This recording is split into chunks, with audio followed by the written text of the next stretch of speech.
बिस्मिल्लाहिर्रहमानिर्रहीम नहमदुहु व नुसल्ली अला रसूलिहिल करीम अम्मा बाद अऊज़ु बिल्लाहि मिनश्शैतानिर्रजीम बिस्मिल्लाहिर्रहमानिर्रहीम या अय्युहर रुसुलु कुलू मिनत तय्यिबाति वअमलू सालिहन इन्नी बिमा तअमलून अलीम। माक़बल में मुख्तलिफ़ अम्बिया अलैहिमुस्सलातु वस्सलाम के वाक़ियात को ज़िक्र किया गया है। एक मजमूई हुक्म जो तमाम अम्बिया अलैहिमुस्सलातु वस्सलाम को दिया गया है उसकी तरफ इशारा किया गया है। या अय्युहर रुसुलु कुलू मिनत तय्यिबात, ए रसूलो पाकीज़ा रिज़्क़ खाओ, वअमलू सालिहा और नेक अमाल करो, इन्नी बिमा तामलून आलिम, जो कुछ तुम करते हो मैं उसको जानता। तय्यिबात पाकीज़ा रिज़्क़, पाकीज़गी रिज़्क़ की दो एतबार से होती है। एक तो ये कि ज़ाहिरी नापाकी उस पर ना लगी हुई हो, ज़ाहिरी गंदगी उस पर ना लगी हुई, और दूसरे ये कि वो जो रिज़्क़ है वो हलाल हो, हराम ना। तो बातिनी पाकी भी ज़रूरी है और ज़ाहिरी पाकी भी ज़रूरी है। कोई चीज़ फ़ी नफ्सी ही हलाल नहीं है इंसान के लिए, उसका खाना शरीयत में हराम है, उसको इस्तेमाल करता है तो ये भी ममनू है। या फ़ी नफ्सी ही उस चीज़ का खाना हलाल तो है लेकिन ज़ाहिरी गंदगी उसके ऊपर लगी हुई है तो वो भी शरीयत में ममनू है। वअमलू सालिहा और नेक अमाल करो। मुफस्सिरीन किराम ने लिखा है कि पाकीज़ा रिज़्क़ के बाद अल्लाह ने वअमलू सालिहा फ़ौरन ज़िक्र किया है। ये इशारा है इस बात की तरफ कि हलाल और पाकीज़ा रिज़्क़ का ये असर होता है कि उसके ज़रिए से आदमी को आमाल सालिहा की तौफ़ीक़ होती है। जब इंसान हलाल रिज़्क़ खाता है तो उसके ज़रिए से आदमी को आमाल सालिहा की तौफ़ीक़ मिलती है, उसकी तबीयत आमाल सालिहा की तरफ माइल होती है। और जब आदमी रिज़्क़ हराम खाता है तो उससे जो है तबीयत गुनाहों की तरफ ज़्यादा माइल होती है। इसका एक बड़ा मशहूर वाक़या है, उलमाए देवबंद में से गालिबन हज़रत मौलाना याकूब नानूतवी रहमतुल्लाहि अलैह का ये वाक़या लिखा है। किसी दावत में वो हज़रात चले गए और वो जो हज़रात थे वो बड़े नेक सिफ़त इंसान थे।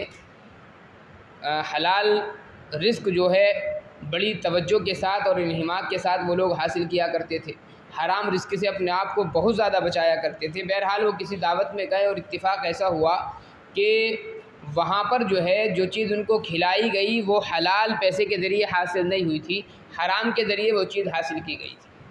अब ज़ाहिर है हमारे तुम्हारे जैसा कोई खाएगा तो हमें तो कोई पहचान होगी नहीं कि हलाल है या हराम है, लेकिन जो अल्लाह वाले होते हैं और जिनका वतीरा ही नेक चीज़ें और अच्छी चीज़ें खाने का होता है, पाकीज़ा चीज़ें खाने का होता है, तो अल्लाह तबारक व तआला उन लोगों को फिर इम्तियाज़ की कुव्वत भी अता फ़रमा देता है।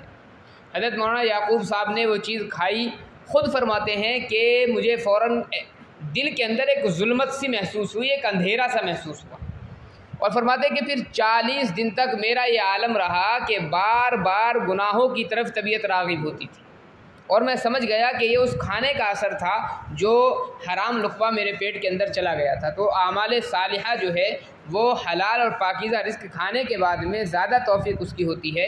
कोई आदमी अगर हराम रिज़्क़ खाता है तो आमाल सालिहा की तौफ़ीक़ नहीं होती, बल्कि गुनाहों की तरफ मैलान तबीयत का ज़्यादा रहता है।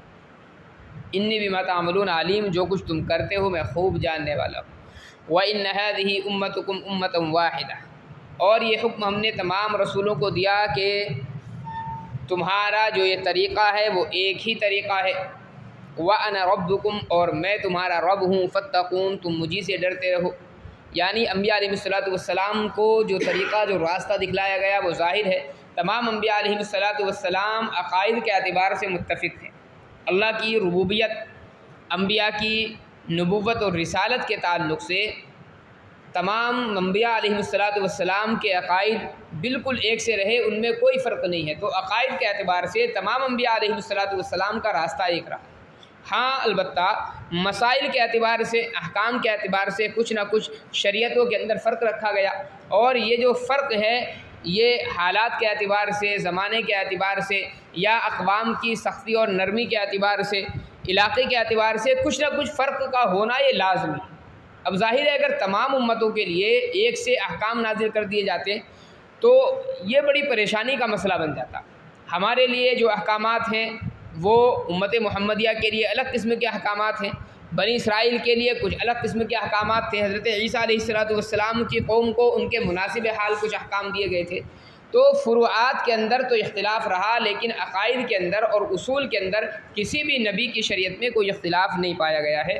तो ये जो तुम्हारा तरीक़ा एक तरीक़ा है, यानी अक़ाइद के एतबार से, दावत व तबलीग के एतबार से। फ़तक़त्तअू अम्रहुम बैनहुम ज़ुबुरा, उन लोगों ने अपने दीन में अपना अलग अलग तरीक़ा इख्तियार करके इख्तिलाफ़ कर लिया। यानी उम्मतें जितनी भी गुज़री हैं, अम्बिया अलैहिस्सलाम ने सबको दावत दी और एक तरीक़े ही की दावत दी है।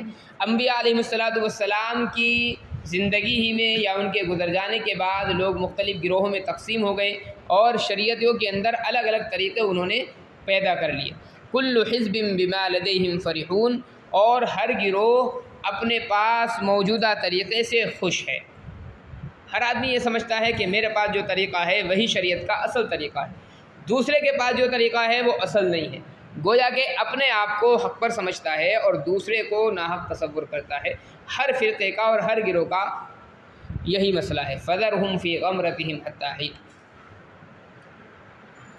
ए नबी आप उनको इसी जहालत में छोड़ दीजिए एक ख़ास वक्त तक के लिए। वो ख़ास वक्त कौन सा है? मौत का वक्त। अयहसबून अन्नमा नुमिद्दुहुम बिही मिन मालिन व बनीन, क्या उन लोगों का ये ख़याल है कि हम उनको माल और औलाद जो ज़्यादा अता करते चले जा रहे हैं। नुसारिउ लहुम फ़िल खैरात, तो हम उनको क्या जल्दी जल्दी फ़ायदा पहुँचा रहे हैं? नहीं, ऐसा नहीं है। बल ला यशऊरून, बल्कि वो इसकी वजह को जानते नहीं। यानी माल और औलाद की ज़्यादती, दुनिया के अंदर ऐश व आराम का मिल जाना, ये अल्लाह की जानिब से खैर के पहुँचने का, फ़ायदे के पहुँचने का ये कोई बाकायदा कायदा कुल्लिया नहीं है और ये कोई दलील नहीं है कि अल्लाह तबारक व तआला उस बंदे को पसंद कर रहा है और अल्लाह की जानिब से वो खैर पहुँच रहा है। बल्कि बस औक़ात ऐसा भी होता है, माक़बल की आयत के अंदर भी ये बात आई है कि अल्लाह तबारक व तआला खुशहाली और ऐश व इशरत दे करके बंदे को आज़माता है।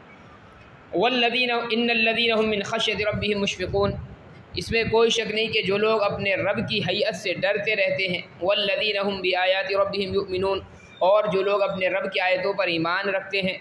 वल्लज़ीना हुम बिरब्बिहिम ला युशरिकून, और जो अपने रब के साथ किसी को शरीक नहीं करते।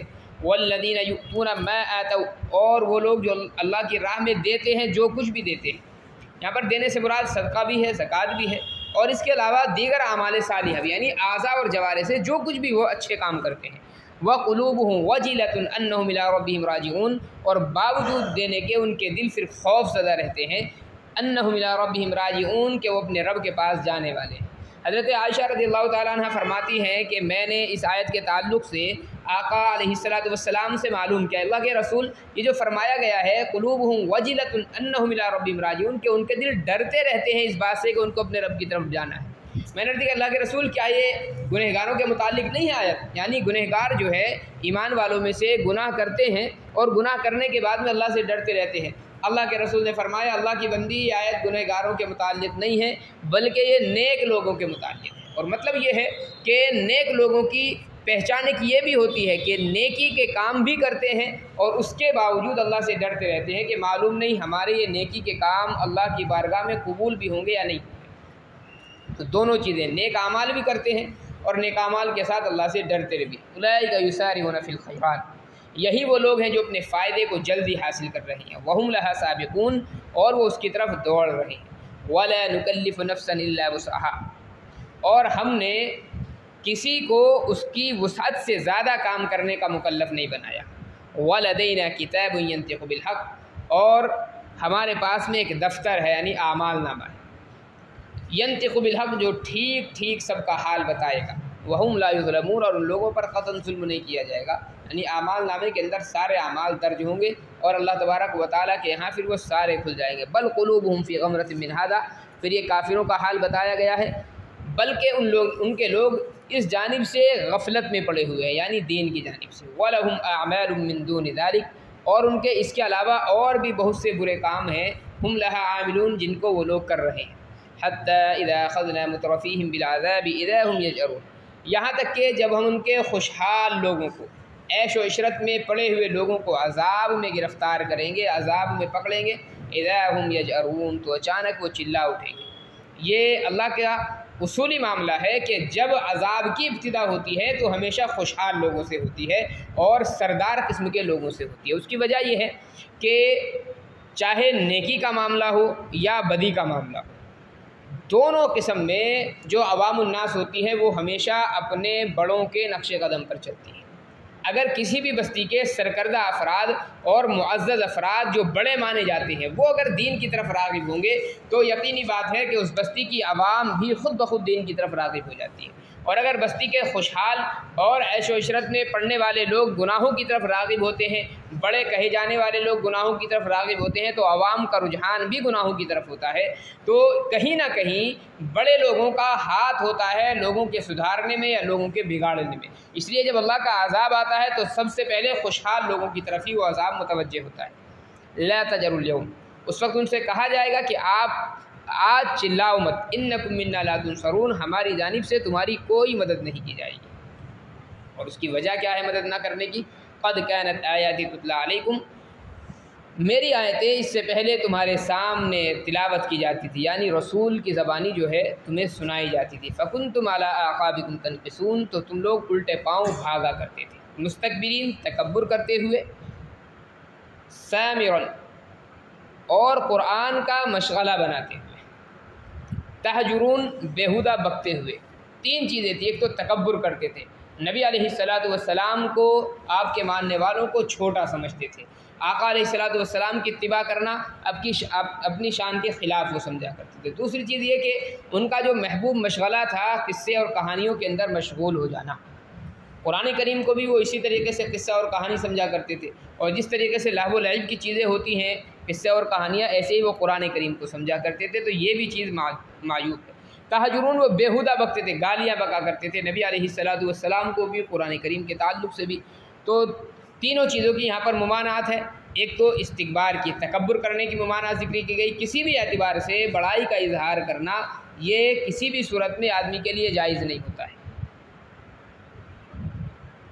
दूसरा, किस्सा गोई के अंदर मशगूल होना। उलमा ने लिखा है कि इशा के बाद किस्सा गोई में मशगूल होना ये जायज़ नहीं।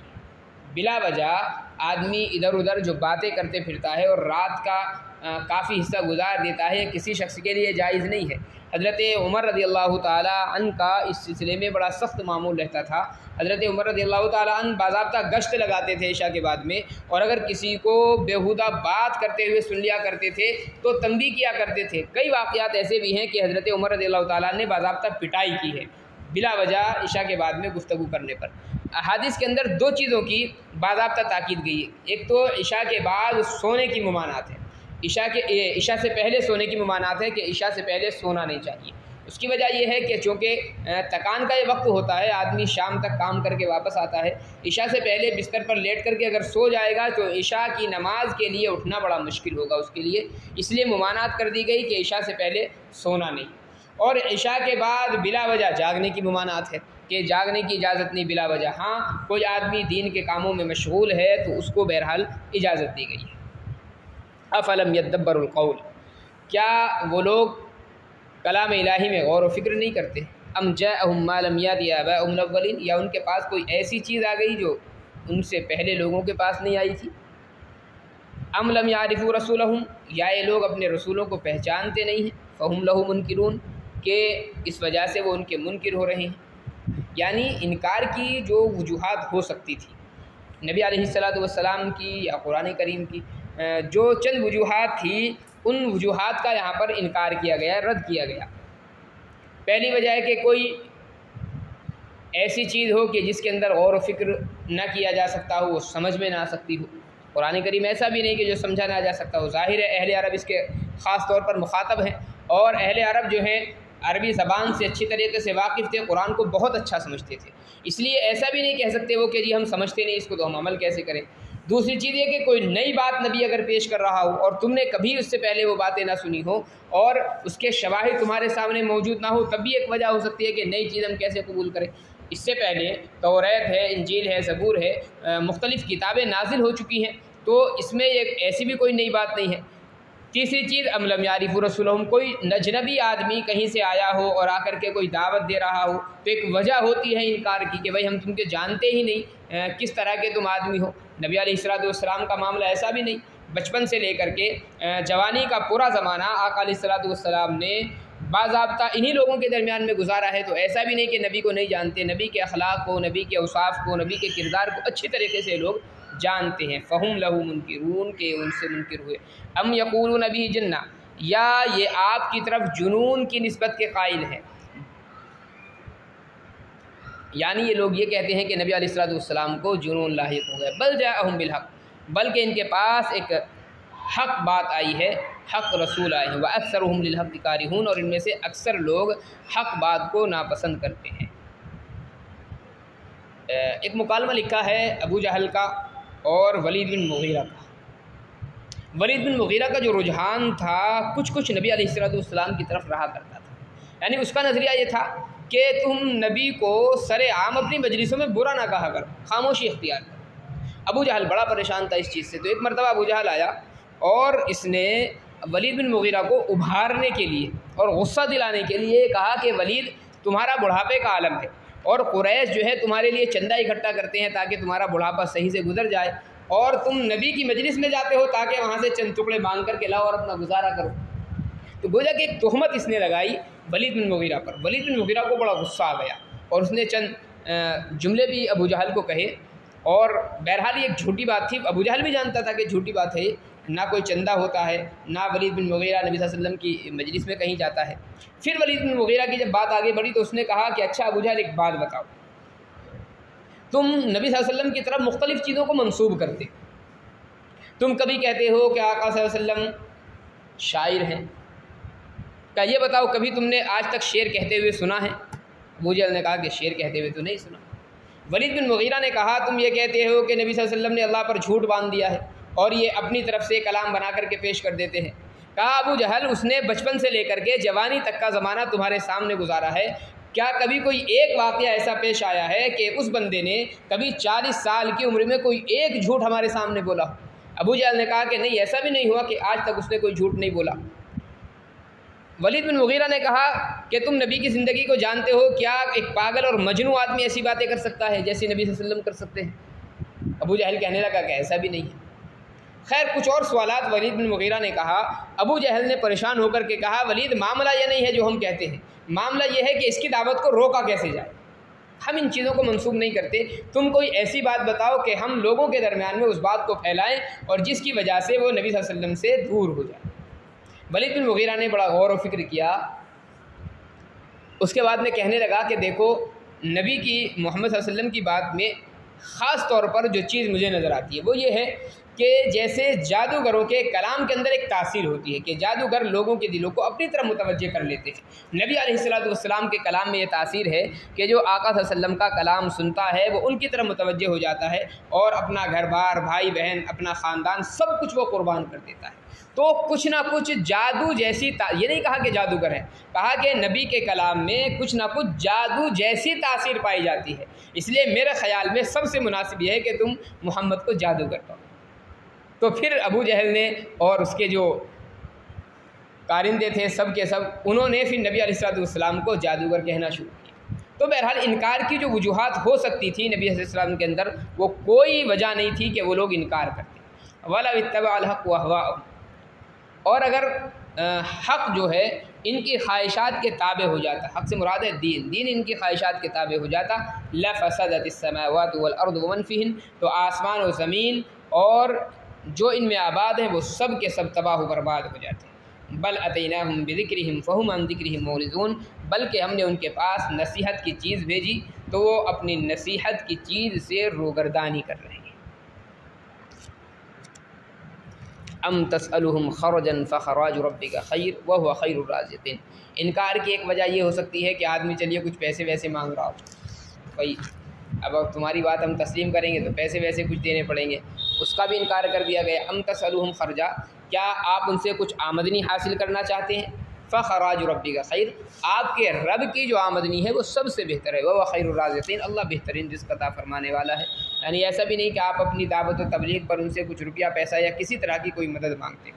व इन्नका लतदऊहुम इला सिरातिन मुस्तक़ीम, आप उनको बुलाते हैं सीधे रास्ते की तरफ। व इन्नल लज़ीना ला युमिनूना बिल आखिरति अनिस सिराति लनाकिबून, और वो लोग जो आखिरत पर ईमान नहीं लाते वो सीधे रास्ते से हटते चले जाते हैं। वलौ रहिमनाहुम व कशफना मा बिहिम मिन ज़ुर्रिन, और अगर हम उन पर रहम फरमा दें, मेहरबानी कर दें, व कशफना मा बिहिम मिन ज़ुर्र, और उनकी उस तकलीफ़ को दूर कर दे जो उनको घेरे हुए है, जो उनके ऊपर तारी है, ललज्जू फ़ी तुग़यानिहिम यामहून, तो फिर ऐसा नहीं कि गुमराही ये मुसीबत को दूर करने के नतीजे में हमारी तरफ वो मुतवज्जह हो जाए, नहीं, ललज्जू फ़ी तुग़यानिहिम यामहून, बल्कि वो फिर अपनी गुमराही में भटकते हुए इसरार ही करते हैं। मतलब ये गुमराही से बाज नहीं आते किसी भी सूरत में। वलक़द अख़ज़नाहुम बिलअज़ाब, और हमने उनको अज़ाब के अंदर गिरफ़्तार किया। उसका नतीजा ये होना चाहिए था कि कम से कम अल्लाह ताला की तरफ वो मुतवज्जे होते, अल्लाह से तौबा और इस्तिग़फ़ार करते। लेकिन अज़ाब देखने के बाद भी, अज़ाब में गिरफ़्तार होने के बाद भी उनका मामला उल्टा रहा। फ़मस्तकानु लिरब्बिहिम, वो अपने रब के सामने झुके नहीं, उन्होंने फ़रोतनी इख्तियार